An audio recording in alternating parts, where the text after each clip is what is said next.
함께 나누는 말씀의 제목은 마지막을 준비하며 사는 인생이 되라입니다.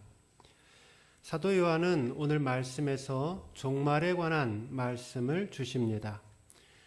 인간의 역사와 또한 인생의 마지막에 관한 말씀입니다. 성경에서 종말을 이야기할 때에 두 가지 종말이 있습니다.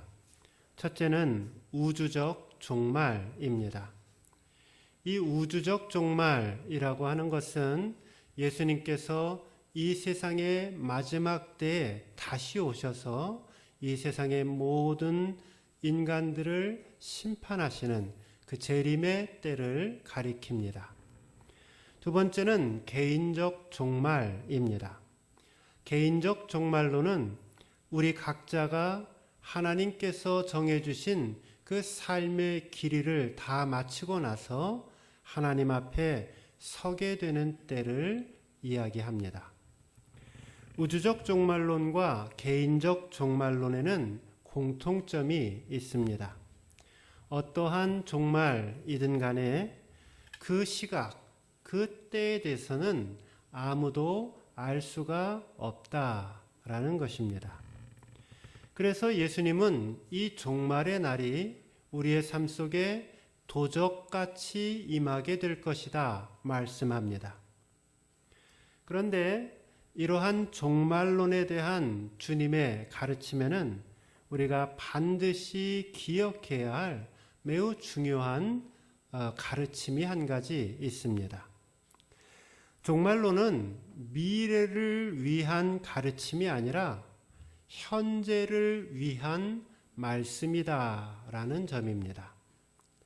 성경에서 종말에 관한 가르침을 주시는 이유는 우리로 하여금 미래에 벌어질 어떤 일들에 대해서 궁금증을 해소해 주기 위해서 주신 말씀이 결코 아니다라는 것이에요. 오히려 우리 인생과 이 역사의 마지막 때가 가까이 다가오고 있으니 정신을 차리고 지금 이 자리에서 올바르게 살아야 한다. 이것을 강조하고 있습니다. 성경 말씀을 한 절 같이 보겠는데요. 계시록 우리 앞에 화면 보시고 계시록 16장 15절 말씀입니다. 시작.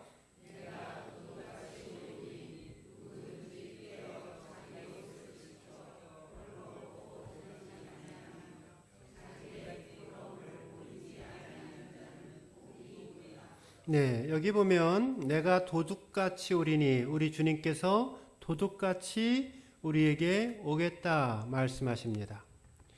그 종말의 날 우리 주님이 다시 오시는 그날이 되면 우리의 행한 그 모든 것들이 주님 앞에 드러납니다. 우리가 지금 잠시 잠깐 내 안에 감추어 두고 무사히 지나간 것 같은 그러한 삶의 일들이 그 주님 앞에 서는 그날 하나님 앞에 백일하에 드러나게 됩니다. 저와 여러분이 생각한 것, 저와 여러분이 말한 것, 저와 여러분이 행동한 것, 그 모든 것들이 드러납니다. 그러기에 그 종말의 날에 깨어 있어서 준비하여서 부끄러움을 보이지 않는 삶을 살아야 한다 말씀합니다. 오늘 사도 요한은 지금이라고 하는 이 시간을 살아가고 있는 저와 여러분들에게 어떻게 믿음 안에서 살아야 할지를 강조하기 위해서 이 마지막 때에 관한 말씀을 주고 계십니다. 즉 성경의 종말론은 그 종말의 날에 하나님께서 내 삶을 심판하시기 때문에 지금 여기서 하나님 앞에 올바르게 설 준비를 하면서 살아가라라는 말씀입니다. 초대교회 성도들의 인사말이 무엇인지 아십니까? 뭘 것 같아요? 샬롬은 이스라엘 유대인들이 하는 인사고요. 초대교회 성도들이 만날 때마다 했던 인사가 있습니다. 그것은 마라나타라는 인사입니다. 마라나타, 주님께서 다시 오십니다 라는 말씀입니다. 한번 따라해 보세요. 마라나타, 주님께서 다시 오십니다. 초대교회 성도들은 많은 고난을 받았습니다. 인생에 비바람이 있었고 거센 모진 폭풍이 몰아칠 때면은 하나님께 기도를 합니다. 주님, 언제 오십니까? 그들은 인생의 칠흑 같은 밤과 힘든 박해 속에서도 자신의 신앙을 지키며 하나님 앞에 기도합니다. 주님, 어서 속히 다시 오시옵소서. 그래서 초대교회 성도들은 만날 때마다 마라나타, 주님 다시 오십니다 라고 인사하였습니다. 마라나타, 주 예수여 다시 오시옵소서. 이 신앙의 고백을 통해서 초대교회 성도들은 자신의 삶에 대한 인내, 또 하나님께 대한 소망을 품고 살아갔습니다. 그뿐 아니라 하나님 앞에서 책임이 있고 하나님 앞에 최선을 다하는 삶을 하나님 앞에서 살아가려고 노력하였습니다. 여러분들은 이 초대교회 성도님들처럼 같은 고백을 들으실 수 있으십니까? 마라나타, 주 예수여 어서 오시옵소서. 저는 바라기는 오늘 이 초대교회 성도들의 신앙을 본받아서 하나님 앞에 계산하는 날을 기억하시고 내 믿음을 새롭게 하고 내 삶을 바꾸어서 하나님 앞에 부끄럼 없이 서는 인생 되시기를 주님의 이름으로 축원드립니다. 특별히 오늘 본문에서 두 가지 주제로 말씀을 나눕니다. 첫째는 종말의 징조에 관한 말씀입니다. 그리고 두 번째 나눌 말씀은 종말의 시대에 우리는 어떻게 살아갈 것인가에 대한 하나님의 말씀을 상고합니다. 종말의 징조, 마지막 때 종말의 날에 뚜렷한 징조가 하나 있습니다. 그것은 적그리스도가 등장한다라는 것입니다.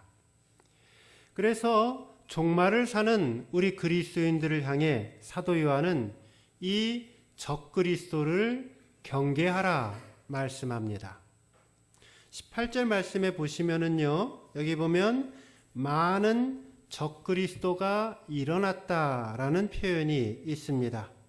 그러니까 적그리스도라는 것은 특정한 한 인물, 사단, 마귀신의 우두머리인 사단을 상징할 수도 있지만은 동시에 많은 무리로 지칭하고 있음을 상기하셔야 합니다. 따라서 우리 일상생활에서 경계해야 할 많은 적그리스도들이 널려 있음을 주지하셔야 합니다. 적그리스도, 안티크라이스트, 반그리스도라는 뜻입니다. 즉 적그리스도라고 하는 이 말은 사단과 더불어 예수 그리스도를 대적하는 그 모든 무리를 총칭하여 이르는 말입니다. 오늘 본문에는 하나님과 믿는 성도들을 대적하는 이 적그리스도의 실체에 대해서 세 가지의 설명을 줍니다. 적그리스도는 무엇인가? 첫째, 적그리스도는 우리에게서 나간 사람들이라고 말씀합니다. 19절 말씀 보세요. 19절 다 같이 한번 읽겠습니다. 19절 시작.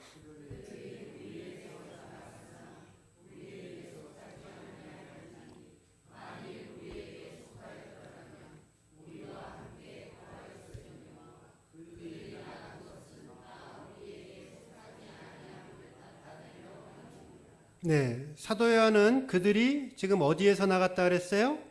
우리들 가운데 중에서 나갔으나 라고 말하고 있습니다.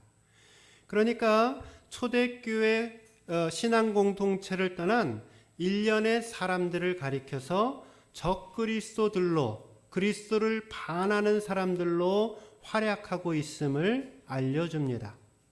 처음에는 믿음의 공동체 안에서 신앙생활을 잘하고 있는 것처럼 보였습니다.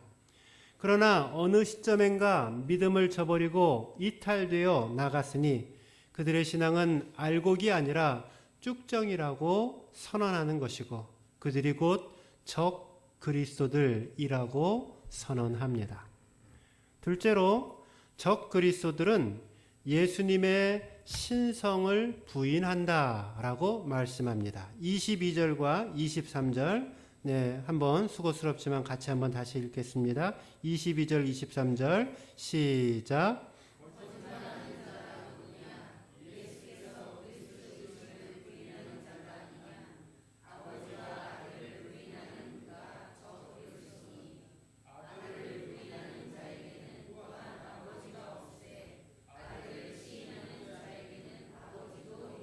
네, 여기 보면 적그리스도의 무리가 가지고 있는 두 번째 문제점이 나타나는데 그것은 신학적인 문제점이었습니다. 사도 요한이 지적하고 있는 적그리스도들은 누구냐? 그들은 예수님의 신성과 인성을 인정하지 않은 잘못된 신앙의 무리들이었습니다. 예수님의 하나님 아들 되심, 예수님의 구원자 되심, 하나님과 예수님이 동등한 분으로서 이 땅에 온 것을 믿지 않는, 인정하지 않는 모든 무리들을 가리켜서 적그리스도의 무리다 선언합니다.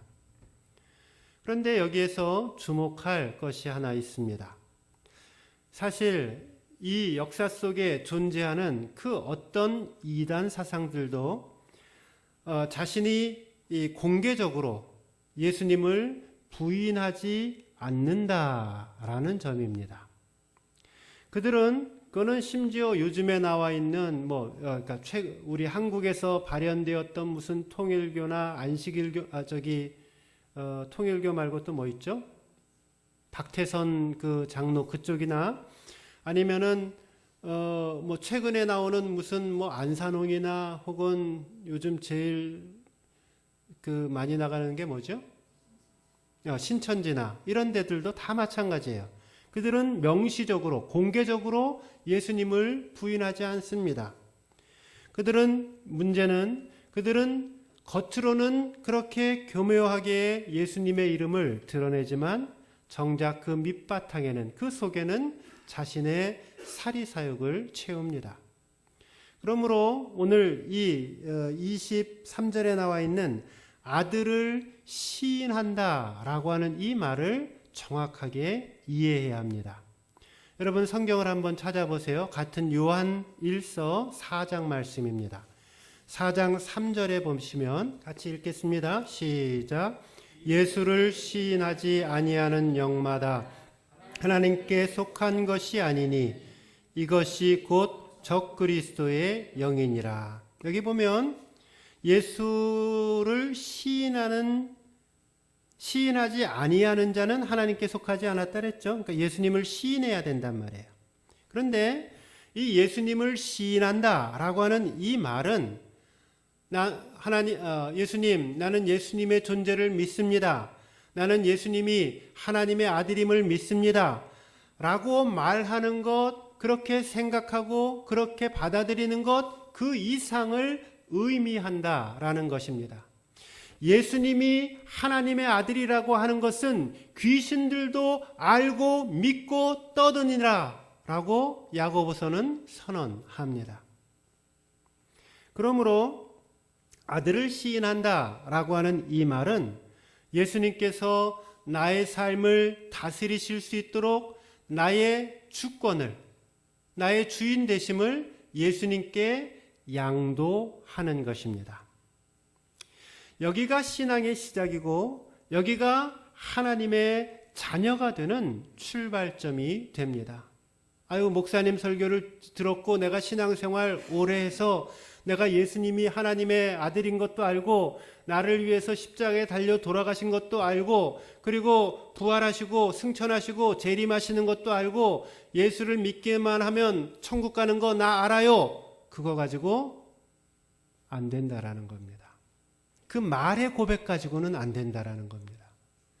내 죄를 회개하고 예수님을 내 삶의 구세주와 주님으로 모셔드릴 때 예수님이 내 참 영원한 생명의 보증자가 되어주시고 또 내 삶의 영원한 인도자가 되시는 것을 믿으며 구세주와 주인으로 주님으로 모셔드릴 때에 거기서부터 믿음이 시작되는 것입니다. 그렇다라고 한다면 오늘 이 적그리스도의 품성은 저와 여러분 안에서 우리들 안에서도 발견될 수 있다라는 엄숙한 말씀을 드립니다. 마귀는 검은 망토를 두르고 저와 여러분 곁에 다가오는 것이 아닙니다. 사실상 많은 경우 마귀는 광명의 천사로 가장하여서 우리에게 다가옵니다. 오늘 나의 삶의 영역에서 그리스도의 주권, 그리스도의 주인 되심이 인정되지 않는 부분들이 있지만 그럼에도 사단은 너 괜찮아 라고 우리에게 속삭임을 넣어줍니다. 그러나 오늘 우리가 사단의 종노릇하지 않기 위해서는 내 삶의 주권을 온전히 예수님 앞에 이양해야 합니다. 세 번째로 적그리스도들은 진리를 행하지 않는 사람들이라고 말씀합니다. 2장 29절 찾으시고 한번 같이 읽겠습니다. 29절 시작. 너희가 그의 의로우신 줄을 알면 의를 행하는 자마다 그에게서 난 줄을 알리라. 사도 요한은 분명히 말합니다. 적그리스도들은 진리를 모르는 사람이 아니다. 적그리스도들은 오히려 진리를 알고 있지만 그 진리를 행하지 않는 사람들이다 선포합니다. 예수 그리스도를 시인한다라고 말하고 예수 그리스도를 믿는다라고 말하지만 그 삶과 그 생각과 그 행동은 시궁창에서 놀고 있습니다. 사도 요한은 아는 것과 자신의 삶의 실천이 분리되어 있는 사람들, 그들을 가리켜서 적그리스도라고 선언하고 있습니다. 적그리스도의 문제는 하나님의 말씀을 온전히 내 삶 속에 받아들이고 그것을 실천하고자 하느냐, 아니면 내 귀만 즐거운 말씀을 들으려고 하느냐의 문제입니다. 적그리스도는 교회 밖에만 있는 것이 아니라 교회 안에도 얼마든지 있을 수가 있음을 기억해야 합니다. 21세기는 영적 전쟁의 시기입니다. 오늘 우리가 사는 시대는 적그리스도들을 경계할, 군대로 말하면 비상계엄을 선포해야 할 시기입니다. 많은 하나님의 사람들이 이 21세기를 가리켜 영적 전쟁의 시대라고 이야기를 합니다. 영적 전쟁의 시대에 그리스도의 영적인 군사들이 하나님 앞에 오롯이 깨어 있어야 합니다. 깨어 있어 하나님의 말씀대로 실천하며 담대히 사단과 맞서 싸워 나아가야 합니다. 사랑하는 성도 여러분, 바라기는 영의 눈을 올바로 떠서 이 사단과 영적인 전쟁과 이 싸움 속에서 승리하는 삶 살아가실 수 있기를 주님의 이름으로 축원드립니다.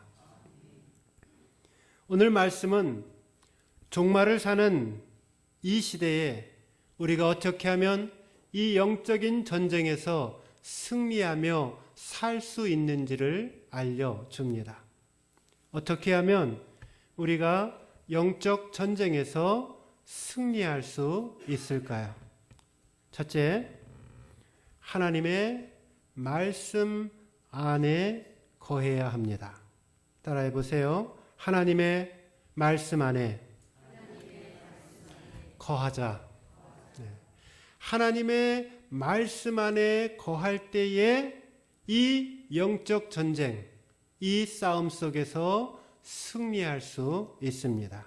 24절 말씀을 보십시오. 24절 다 같이 읽겠습니다. 24절 시작.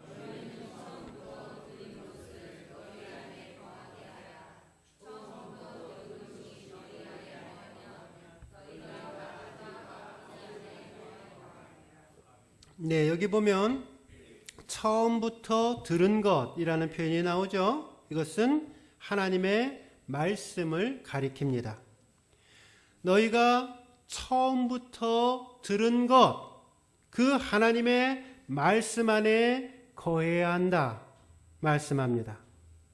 저와 여러분이 이 적그리스도의 사단의 영에 흔들리지 아니하는 그 첫 번째 비결이 하나님의 말씀 안에 거하는 것입니다. 처음부터 들은 것을 너희 안에 거하게 하라 라고 하는 이 말은 하나님의 말씀을 듣는 것만을 이야기하는 것 아니고 하나님의 말씀을 배우는 것만을 이야기하는 것이 아니고 그 들은 말씀, 그 읽은 말씀, 그 공부한 하나님의 말씀이 내 삶을 지배하게끔 하라라는 말씀입니다. 하나님의 말씀에 깊게 거하게 되면 하나님의 말씀에 지배를 받게 되면 하나님의 마음을 깨닫게 됩니다. 하나님이 나와 내 가정 속에 원하시는 것이 무엇인지를 깨달을 수 있게 됩니다.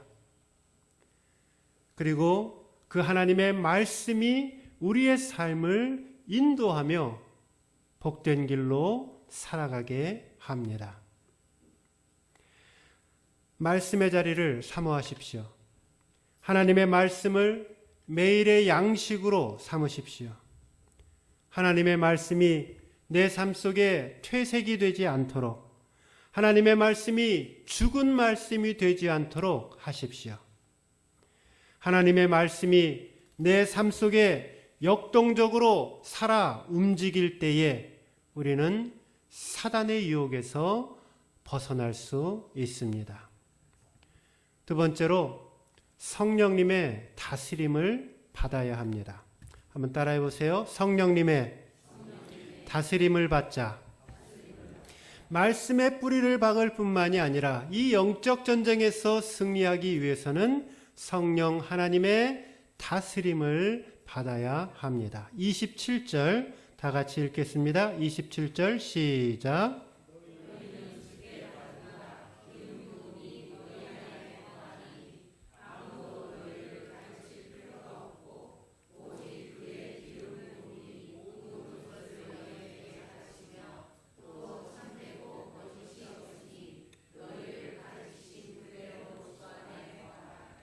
영적 전쟁에서 승리하는 두 번째 비결은 성령님의 다스림을 받는 것이다 말씀드렸습니다.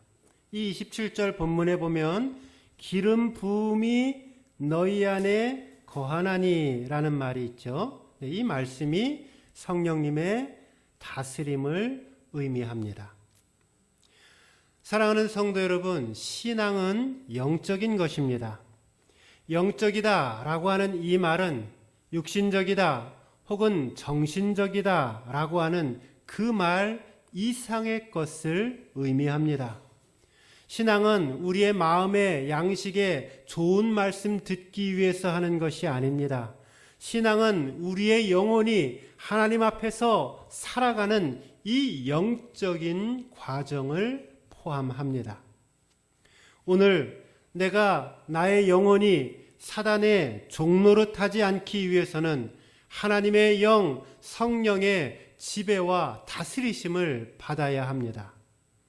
주님, 나의 입술을 다스려 주옵소서. 성령 하나님, 내 생각이 성령님의 지배를 받기를 원합니다. 주님, 나의 행동이 성령님의 이끄심을 받기를 원합니다. 나를 다스려 주옵소서. 마태복음 25장은 천국의 장이라고 하는 별명이 있습니다. 종말의 장이라고 하는 별명이 있습니다. 여기서 예수님은 종말의 시기를 설명합니다. 그 중에 하나가 종말의 시대는, 그 천국은 신랑을 맞으러 나간 10명의 처녀와 같다라는 표현이 등장합니다. 5은 미련한 처녀였고 5은 슬기로운 처녀였습니다. 미련한 처녀들은 등을 가지고 있었지만 등에 넣어야 할 기름을 준비하지 못했습니다.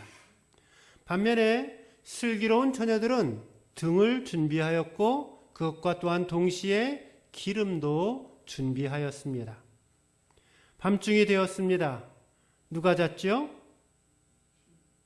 모두가 잤습니다. 모두가 신랑을 기다리다 피곤해서 잠이 들어서 그냥 깜빡 졸고 있었습니다. 그러다 소리를 듣습니다. 저기 신랑이 온다 라고 하는 소리를 듣습니다. 그러자 기름을 준비한 5처녀는, 10처녀가 다 깼어요.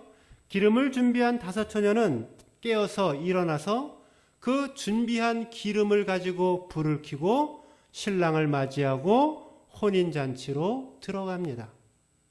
반면에 기름을 준비하지 못한 5처녀들은 신랑 예수님으로부터 나는 너를 전혀 알지 못한다 라는 선언을 듣고 그 결혼식장 밖으로 쫓아냄을 받습니다. 여기서 기름을 준비한다, 기름을 채운다 라고 하는 이 말은 성령님의 인도함을 받는, 매일의 삶 속에서 성령님의 인도함을 받는 영적인 삶을 말합니다. 우리 옛날에 불렀던 가스펠송 중에 기름을 채워라 계속하게 주 맞을 준비 됐느냐라는 가스펠송이 있었죠. 많이 불렀던 찬양입니다. 사랑하는 성도 여러분, 자다가 깰 때가 되었습니다. 바라기는 영적인 기름, 성령의 다스림, 성령의 충만함이 우리의 심령 속에 가득히 차고 흘러넘쳐나서 주님을 맞이할 그 마지막 때를 기쁨으로 준비하는 저와 여러분 되시기를 축원드립니다. 세 번째, 의로운 삶을 살아라. 따라해 보세요. 의로운 삶을 살자. 28절, 29절 한번 한 목소리로 읽어주시면 고맙겠습니다. 시작.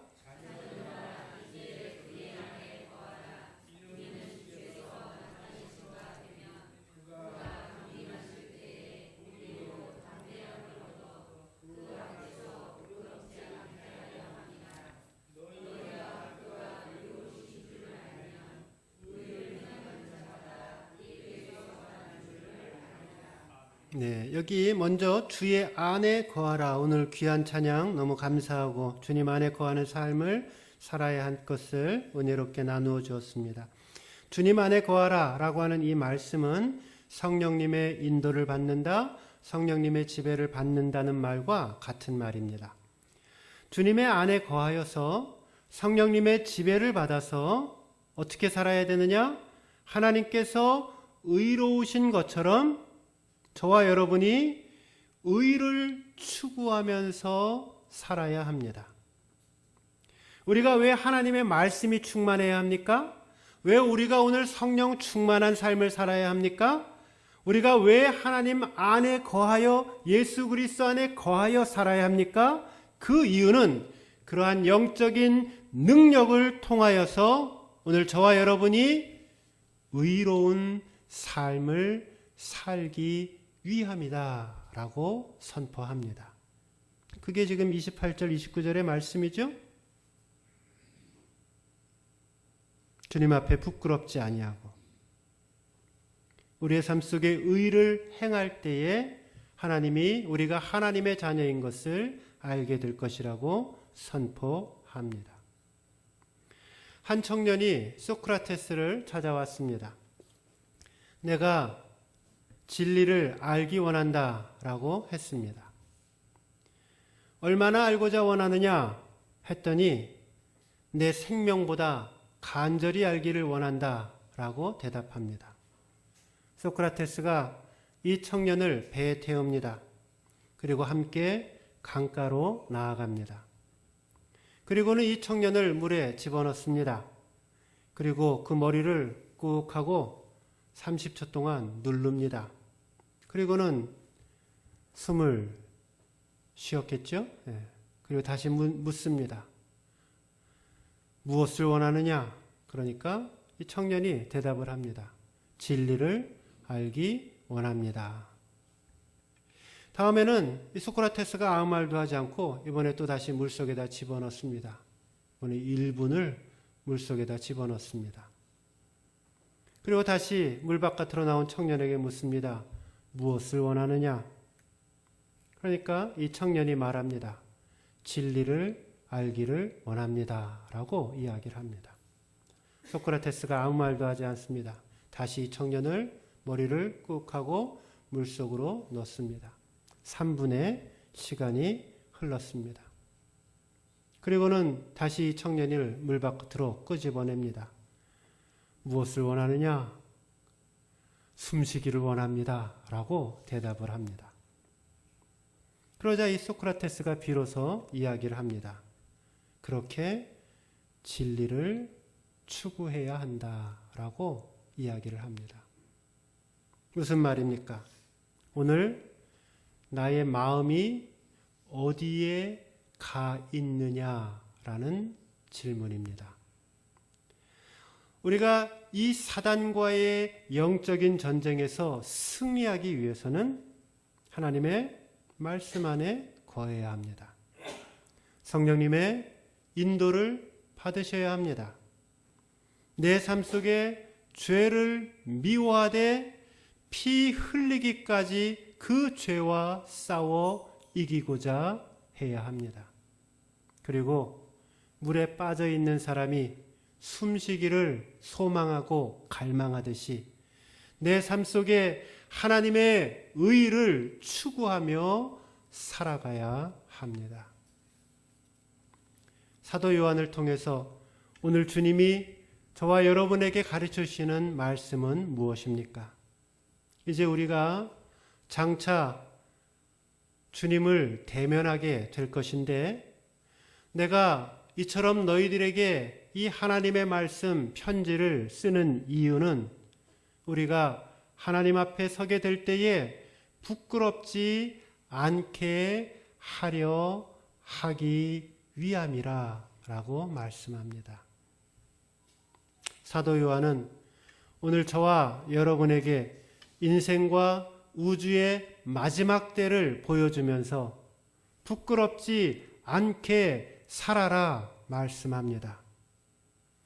성경의 제일 끝부분인 요한계시록 22장 11절과 12절 말씀 앞에 화면 보시고 한번 같이 읽어보겠습니다.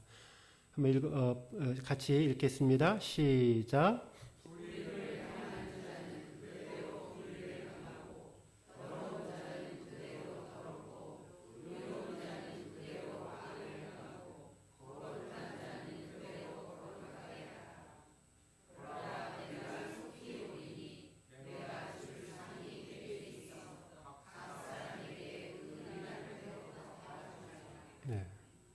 여러분 이 말씀이 얼마나 무섭고 엄중한 말씀인지를 여러분 묵상하셔야 합니다. 불의를 행하는 우리 주님 말씀입니다. 불의를 행하는 자 그대로 불의를 행하게 놔둬라. 더러운 자 그대로 그 더러움 속에서 살아가도록 놔둬라. 그러나 의로운 자는 그대로 그 의를 계속해서 행하고 거룩한 자 그들은 그 거룩을 내 삶 속에서 계속해서 하도록 해라.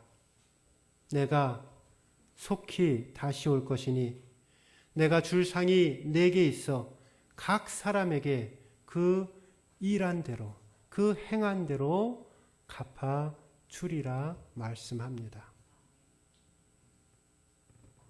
오늘 우리 주님이 결코 저와 여러분의 삶을 허투게 계산하지 않습니다. 주님의 보혈은 우리의 모든 허물과 죄를 덮는 것은 맞지만은 하나님 앞에서 우리가 회개한 자로서 믿은 자로서 거듭난 자로서 마땅히 살아가야 할 그 삶의 모습들이 나타나지 아니할 때 하나님은 우리의 인생을 엄중하게 심판하십니다.